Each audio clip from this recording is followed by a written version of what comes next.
বাংলাদেশ থেকে বিতাড়িত হয়েছে। বন্ধুরা, বাংলাদেশের মানুষ প্রত্যক্ষ করেছে তারেক রহমান বীরের বেশে বাংলাদেশে পদার্পণ করেছেন।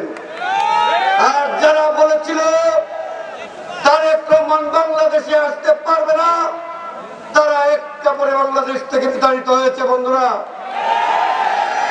আর যারা বলেছিল এই গণঅভ্যুত্থানের পরে একটি চক্র যারা এই বাংলাদেশে নির্বাচন চায় নাই, এই বাংলাদেশ গণতন্ত্রের প্রতি উত্তরণ হোক, যারা চায় নাই, যারা নির্বাচন বানচাল করার চেষ্টা করেছে, তাদের উদ্দেশ্যে বলেছিলাম 12ই জানুয়ারি বাংলাদেশে নির্বাচন হবে।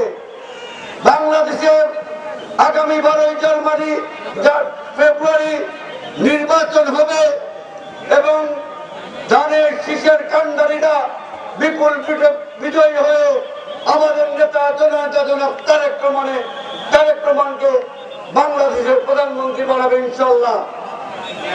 আমরা এখানে যারা উপস্থিত আছি মৌলভীবাজার 4টি সংসদীয় আসনের সর্বস্তরের নেতা কর্মী, তাদের উদ্দেশ্যে বলতে চাই, আপনারা যার যার এলাকায় ধানের শীষের পক্ষে কাজ করুন এবং যারা বাংলাদেশে নির্বাচন চায় নাই, যারা ধর্মের নামে যারা বেহেশতের টিকিট বিক্রি করে মানুষকে প্রলোভন দিয়ে তাদের মার্কাতে ভোট দেওয়াতে চায়, তাদের বিরুদ্ধে জনসচেতনতা তৈরি করুন এবং ধানের শীষের কান্ডারীদেরকে বিজয় করেন।